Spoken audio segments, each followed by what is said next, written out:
Picture this. You're standing in the shadow of Poenari Castle in the year 1462 AD, and the wind carries a sound that makes your blood freeze in your veins. It's the sound of wood splintering against bone, followed by a scream that echoes across the Carpathian Mountains like the wail of the damned.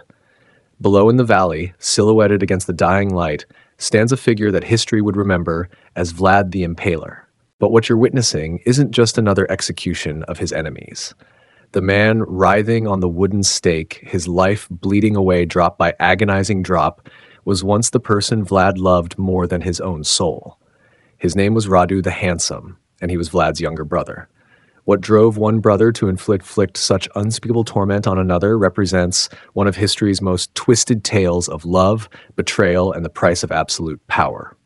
Before diving into these forgotten stories of survival and suffering, if you enjoy learning about the hidden truths of history, consider hitting that like button and subscribing for more content like this.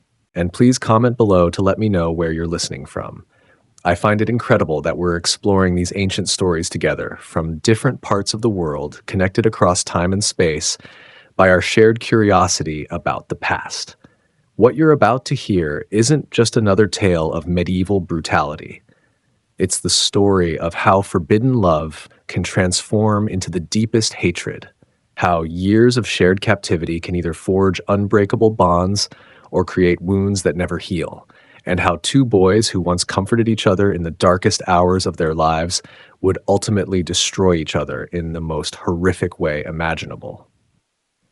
But to understand why Vlad drove a sharpened stake through his brother's body while looking directly into his eyes, we need to travel back in time to 1442 AD, to the marble corridors of Topkapi Palace in Constantinople, where two terrified Wallachian princes are about to experience something that will shatter their souls and bind them together in ways that neither Christianity nor nature ever intended. The journey to Constantinople began on a frost-covered morning in December 1442 AD.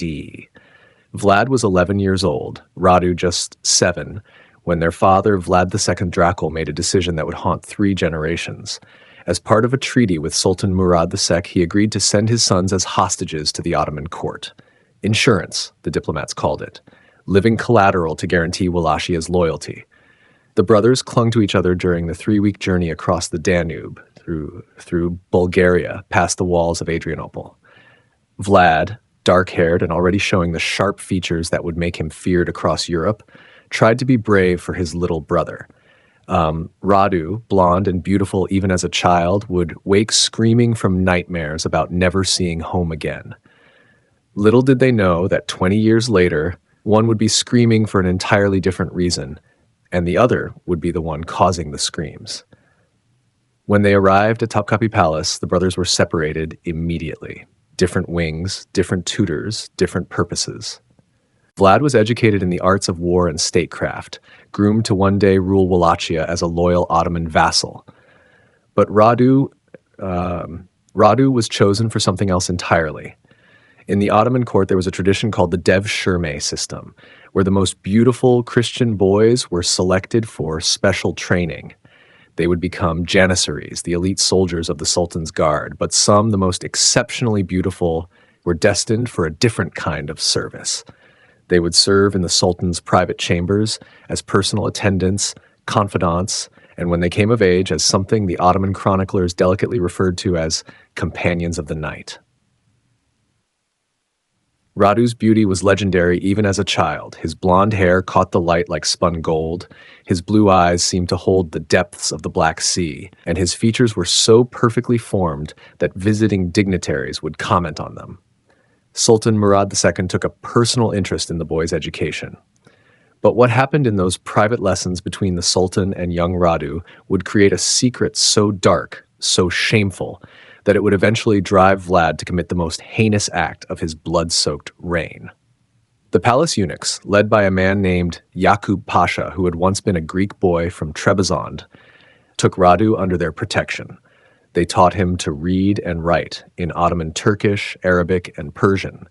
They instructed him in the arts of poetry, music, and dance. They showed him how to move with grace, how to lower his eyes modestly, how to serve wine without spilling a drop, even when trembling with fear. Most importantly, they taught him how to please. Vlad, meanwhile, was being trained in a completely different school. His instructors were battle-hardened janissaries who had fought from Belgrade to Baghdad. They taught him swordplay, archery, the organization of armies, and the logistics of siege warfare. But they also taught him something else: cruelty. The Ottoman method of execution by impalement wasn't just about death, it was about theater. The stake had to be positioned perfectly, sharpened to a point that would penetrate without immediately piercing vital organs.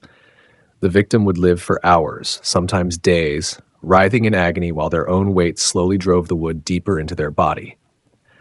Vlad showed such aptitude for this technique that his instructors began calling him Kazukcha, the Impaler. At night, when the palace grew quiet and the muezzin's call to prayer echoed across the Bosphorus, the brothers would find ways to meet in secret. In an alcove overlooking the palace gardens, or in the dim light of the manuscript room where Radu practiced his calligraphy, they would hold each other and whisper about home. About their father's castle, about hunting in the Carpathian forests, about a time when they were just brothers instead of pawns in the great game of empires. It was during one of these secret meetings in the spring of 1447 AD that Radu confessed something that would poison their relationship forever. Through tears that caught the moonlight streaming through the latticed windows, he told Vlad what Sultan Murad required of him in the private chambers, how the Sultan's hands would explore his young body while reciting verses from Persian love poetry, how he was expected to respond, to reciprocate, to show gratitude for the Sultan's attention. Vlad held his sobbing brother and swore by the blood of Christ that someday, somehow, he would kill every man who had touched him. But Radu's confession contained another secret, one that would ultimately seal both their fates. Through his tears, his voice barely above a whisper, he admitted something that made Vlad's blood turn to ice. "I don't hate it anymore, brother. God forgive me. But sometimes I don't want it to stop." The Ottoman court had done more than abuse Radu. They had seduced him, body and soul, into a world where pain and pleasure intertwined until they became indistinguishable. The beautiful Wallachian prince was becoming someone else entirely, someone who found comfort in silk and perfume and the whispered promises of powerful men. 5 years passed. 5 years during which the brothers saw each other less and less. Vlad grew into a lean, dangerous young man whose reputation for ruthlessness spread even within the palace walls. Radu blossomed into something that took the breath away from everyone who saw him. At 12, then 13, then 14, he moved through the palace like a creature from Persian miniatures, all flowing robes and graceful gestures and eyes that seemed to hold secrets. Sultan Murad died in 1451 AD, and his son Mehmed II ascended to the throne. History would remember Mehmed as the conqueror, the man who finally took Constantinople and ended the Byzantine Empire. But within the palace, he was known for something else: his obsession with beautiful boys, and his particular fascination with one golden-haired Wallachian prince. What Mehmed did to Radu in the privacy of the Sultan's chambers would create wounds that no amount of time could heal, and a debt of vengeance that could only be paid in blood. The new Sultan was 19 years old when he inherited the throne, brilliant, ambitious, and utterly without mercy. He was also completely infatuated with Radu, who had grown into the kind of beauty that inspired poets and started wars. Mehmed made Radu his personal favorite, showering him with gifts, private apartments, servants of his own. But Mehmed's love, if it could be called that, had a possessive, consuming quality that frightened even the experienced courtiers. He commissioned artists to paint Radu's portrait, then had them executed so no one else could see the paintings. He had Radu's blonde hair woven into the silk of his prayer rugs. He composed love letters in Ottoman Turkish that compared Radu's eyes to sapphires stolen from the crown of heaven. Vlad learned about his brother's new status during a formal court ceremony in 1452 AD. As he knelt with other hostage princes to pay homage to the Sultan, he watched in horror as Radu entered the throne room dressed in cloth of gold, his hair arranged in elaborate curls, kohl darkening his eyes in the Eastern fashion. When Radu took his place at the Sultan's right hand, When Mehmed's fingers traced the line of his jaw with intimate familiarity, Vlad felt something break inside his chest. That night, he tried to reach his brother in the Sultan's private wing, but the guards turned him away. Radu was no longer accessible to anyone without Mehmed's direct permission. The little boy who used to wake screaming from nightmares about never going home had found a new home, one that his older brother could never enter. But Vlad didn't understand yet that his brother's transformation wasn't just about submission or survival. Something far more complex and disturbing was happening in those perfumed chambers, something that would explain why, years later, Radu would make choices that would force Vlad to destroy the person he had once loved most in the world. In 1448 AD, Vlad was finally released from his captivity. His father had died, killed by Hungarian nobles, and the Ottomans needed a reliable vassal to control Wallachia. Vlad was now 17, hardened by 6 years of Ottoman training, fluent in Turkish and Arabic, and expert in the arts of war and torture that the sultans had perfected over centuries. As he prepared to leave Constantinople, he made one final attempt to see his brother. He found Radu in the palace's rose garden, reclining on silk cushions, while court musicians played softly in the background. The boy who had once clung to him during their terrifying journey was gone. In his place was a young man of almost supernatural beauty, dressed in flowing robes that seemed to catch and hold the light, speaking perfect Ottoman Turkish with court officials who treated him with the deference usually reserved for princes of the blood. "Come home with me," Vlad pleaded, speaking in the Wallachian dialect of their childhood. "I can protect you now. I can take you away from all this."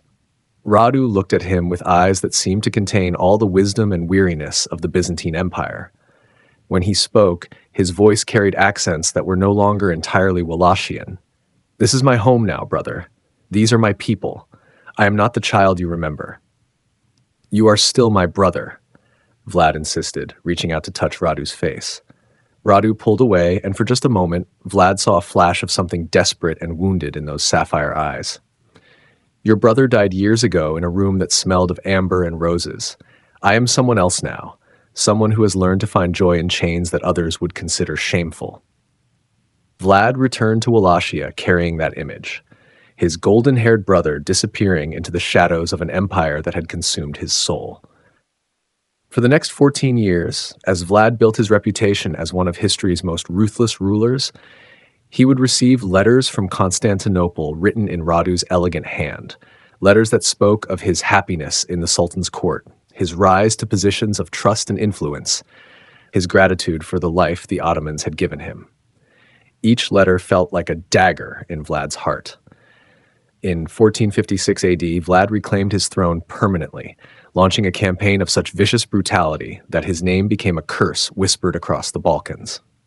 He impaled Ottoman tax collectors, burned entire villages that had collaborated with Turkish authorities, and sent the Sultan messages written on parchment stained with blood. But through all his campaigns, all his massacres, all his legendary cruelties, Vlad had one goal: to force the Ottomans to send an army against him, an army that would include his brother among its commanders, because Vlad had a plan that would either save his brother's soul or destroy them both. The confrontation came in 1462 AD, when Sultan Mehmed II finally decided that Vlad's provocations could no longer be ignored. A massive Ottoman army crossed the Danube, commanded by the Sultan's most trusted generals. Among them was Radu the Handsome, now 27 years old and holding the rank of Bey, a title that made him one of the most powerful men in the Ottoman Empire.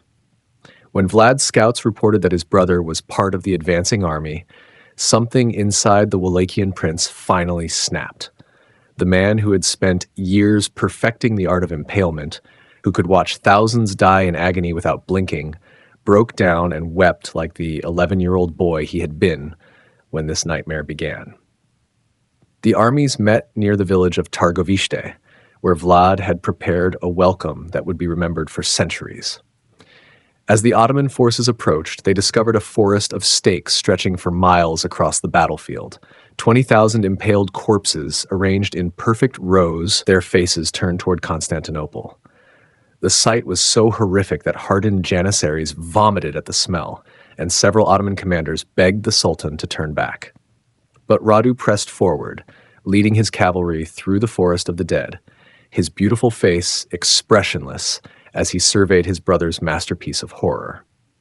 The final meeting between the brothers took place in Vlad's camp on the night before what both knew would be their final battle. Under a flag of truce, Radu came alone to the tent where Vlad waited. For a moment, they simply looked at each other. Vlad, now 31, lean and scarred, his dark hair streaked with premature gray from years of warfare. Radu, still heartbreakingly beautiful, dressed in Ottoman silk and gold, a curved sword at his side that he had never learned to use.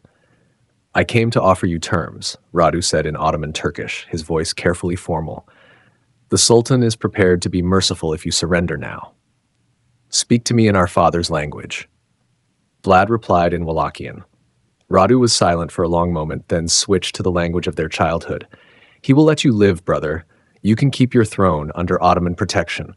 All this killing can end." "And what of you?" Vlad asked. "Will you come home then? Will you remember who you were before they broke you?" Radu's composure finally cracked. Tears began to flow down his perfect face as he whispered, "They didn't break me, Vlad. They saved me. Before Constantinople, I was just a frightened child who would have spent his life in the shadow of his terrible older brother. They showed me what I could become, what power I could wield, what love could feel like when given freely instead of demanded." "Love?" Vlad's voice was thick with disgust. "You call what they did to you love?" "Yes," Radu said, and the certainty in his voice cut deeper than any blade. "I love Mehmed. I love the empire we're building together.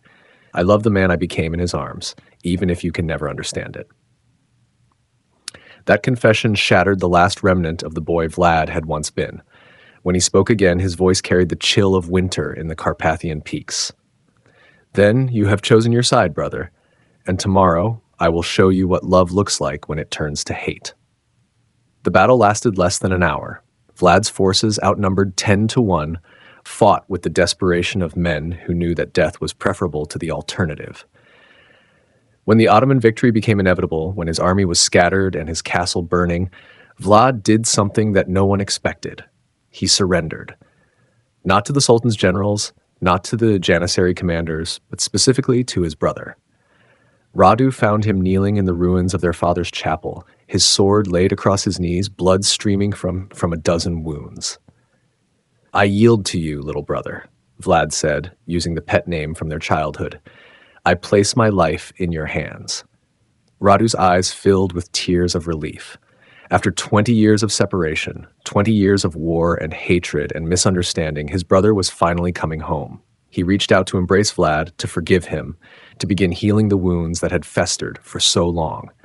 But as Radu's arms encircled him, Vlad whispered something in his ear that turned his blood to ice. "Do you remember what I taught you about the Ottoman method of impalement, brother? How the stake must be positioned just so, to prolong the agony as long as possible." Before Radu could react, Vlad's hidden dagger plunged between his ribs, angled upward toward the heart. As his brother gasped in shock and pain, Vlad continued in the same gentle voice he had used to comfort nightmares 20 years ago. "I learned so much in Constantinople, little brother, but the most important lesson was this. Sometimes to save someone's soul, you have to destroy their body." What happened next was witnessed by a dozen Ottoman soldiers who would carry the memory to their graves. Vlad, weeping openly now, carried his dying brother to a wooden stake he had prepared specifically for this moment. As Radu's beautiful face contorted in agony, as his body was slowly pierced by the sharpened wood, Vlad knelt beside him and held his hand. "I'm taking you home," Vlad whispered, his tears falling on Radu's golden hair. "Away from their silk and their perfume and their lies about love. I'm taking you back to the boy you were before they stole your soul." Radu lived for 3 hours on that stake, long enough to understand what his brother had done, long enough to whisper words of forgiveness that Vlad would carry for the rest of his tormented life. When Ottoman reinforcements arrived, they found Vlad gone and Radu's body displayed like a grotesque work of art. The Sultan's beloved was positioned facing Constantinople, his arms spread wide as if embracing the empire that had shaped him, his face frozen in an expression that witnesses couldn't agree was agony or ecstasy. Mehmed II, when he learned of Radu's death, didn't speak for 3 days. The letters he had written to his golden-haired love were burned, the portraits destroyed, the silk prayer rugs cut to pieces. History would remember Mehmed as the conqueror of Constantinople, but those closest to him knew that something had died in him along with the Wallachian prince. Vlad lived for 14 more years, but those who knew him said he was never the same after that night. He would wake screaming from nightmares, where a beautiful young man with sapphire eyes accused him of murder instead of mercy. In his final years, he built a monastery where he prayed daily for his brother's soul, begging God to forgive them both for the sins they had committed in the name of love. The story of Vlad and Radu isn't just a tale of medieval brutality. It's the story of how trauma can destroy the bonds between the people we love most. How years of separation and abuse can transform victims into strangers. How survivors can develop coping mechanisms that look like betrayal to those who love them. It's about the terrible choices we make when we try to save someone who doesn't want to be saved, and the price we pay when love becomes indistinguishable from possession. In the end, Vlad's greatest horror wasn't the 20,000 enemies he impaled or the villages he burned. It was the moment when he realized that the brother he had tried to save for 20 years no longer existed, had perhaps never existed except in his own desperate imagination. Today, if you visit the ruins of Poenari Castle, local guides will tell you that on certain nights, when the wind howls through the Carpathian peaks, you can still hear two voices in the darkness, one pleading for forgiveness, the other whispering that sometimes the cruelest mercy is no mercy at all. Their story reminds us that the most dangerous monsters aren't always the ones who embrace their darkness, but the ones who commit atrocities believing they're saving the people they love. What do you think? Was Vlad a monster who destroyed his brother for selfish reasons? Or was he a tragic figure trying to save a soul he believed was already lost? Let me know in the comments below, and if this story moved you, don't forget to like and subscribe for more hidden truths from history's darkest chapters.